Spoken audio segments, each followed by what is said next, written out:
Just another shift at Henderson's Market in Chicago. The fluorescent lights hummed overhead, casting a dull glow over the checkout lanes. Jake, a 19-year-old cashier working his way through community college, scanned items mindlessly, watching customers shuffle through like clockwork.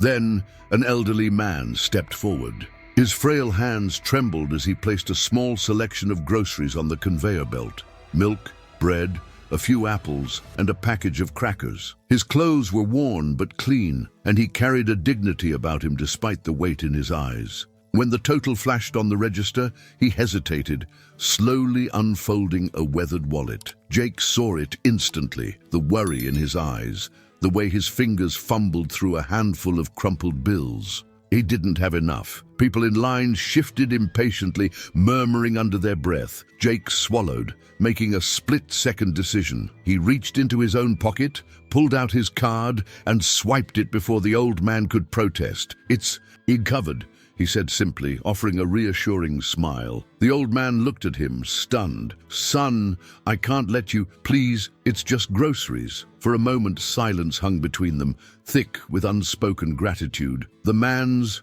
eyes glistened as he patted Jake's hand. "You're a good boy," he said softly, before shuffling away. Jake didn't think much of it after that. Just another day, another customer, another act of kindness he figured would be forgotten. But the next day, something happened that changed his life forever. When he arrived at work, the store manager, Mrs. O'Connor, called him into her office. "Jake, you have a visitor." Confused, he stepped into the back room, where a sharply dressed man in a dark suit stood waiting. His presence was commanding, the kind that turned heads when he entered a room. Beside him sat the elderly man from the day before. Jake's stomach tightened. Was he in trouble? Did the old man come back to demand his money? The suited man turned, his eyes scanning Jake with quiet intensity before breaking into a grin. "So, you're the young man who helped my father." Jake's brow furrowed. I just paid for his groceries." The man chuckled. "No, you did much more than that." He stepped forward, extending a hand. "I'm Charles Wentworth." The name hit Jake like a lightning bolt. Charles Wentworth, the CEO of Wentworth Enterprises, one of the biggest investment firms in the country. Jake had read about him in business magazines, watched interviews about his rise from nothing to a multi-billion-dollar empire. "I want to thank you," Charles continued. "Yesterday, you showed kindness to a man you knew nothing about. That man is my father, Henry Wentworth." He glanced at the elderly man, who smiled proudly. "And what you did, well, let's just say my father doesn't forget the people who show him kindness." Jake shook his head, still processing. "Sir, I wasn't expecting anything in return.